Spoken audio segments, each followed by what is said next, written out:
Silverado specialist for 15 years. I've studied every generation in depth, and the question I get asked most, GMT800 or GMT900, which one's better? The answer is going to surprise you. Stay till the end because I'm going to show you which generation wins in each category and why the best one might not be what you think. If you own GMT800 or GMT900, subscribe now and comment GMT800 Pride or GMT900 Pride with your year. Let's go. First, where GMT800 dominates.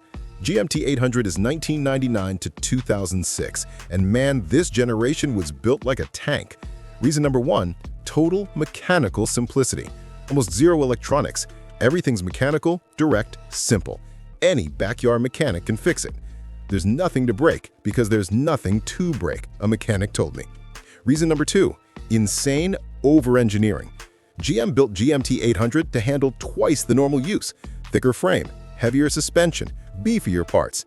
They built this generation to last forever, he explained. Reason number three, ridiculously low maintenance cost. Oil change, $60. Parts, cheap and easy to find. Any shop can fix it without a computer. Reason number four, we'll never have AFM, because AFM didn't even exist yet. Pure 5.3-liter V8, no cylinder deactivation, no modern complexity. GMT800 is raw, simple, indestructible. Now, where GMT900 crushes it. GMT900 is 2007 to 2013, and this generation took everything that worked in GMT800 and improved it. Reason number one, insane refinement. Quieter interior, smoother steering, more comfortable suspension. It's like taking GMT800 and adding 10 years of evolution. GMT900 drives like a car, not a truck, an owner told me. Reason number two, modern technology, but not too much. Bluetooth, backup camera, stability control, features GMT800 couldn't dream of. But it's still simple, not that crazy electronics of 2020 plus. Reason number three, better efficiency. Same 5.3-liter V8, but with 6 speeds versus GMT800's 4. Result? Better fuel economy, more usable power. Reason number four, proven reliability. 2007 to 2013 had 97% plus pass rates in testing.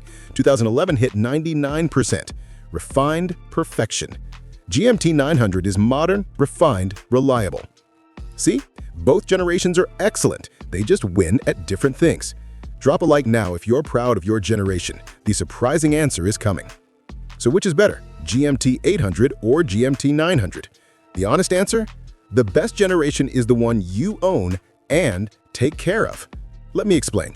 A GMT800 with 300,000 miles that's well-maintained will destroy a GMT900 with 100,000 miles that's neglected, and vice versa. Both were built to last. Both have the nearly indestructible 5.3-liter V8. Both have huge communities of fans. The difference? GMT800 is for those who value maximum simplicity, minimum cost, raw strength, less electronics. GMT900 is for those who value modern comfort, useful technology, refinement, better efficiency. It's like comparing a hammer to a screwdriver. Different tools. Both excellent. Depends on the job. You want a truck that anyone can fix anywhere? GMT800. You want a truck that drives smooth but is still a tank? GMT900. Both will take you to 400,000 miles if you maintain them. Both will leave you stranded if you ignore maintenance. The best generation is the one you chose, because you chose it for the right reasons. Now tell me, are you Team GMT800 or Team GMT900? Comment GMT800 Pride or GMT900 Pride with your year and mileage. Like if you learned something new. Share with other Silverado owners. Next week, why both generations will destroy 2020 plus trucks in durability. You chose right. Doesn't matter which generation. If you take care of it, you're on the winning team. See you next time, Silverado family.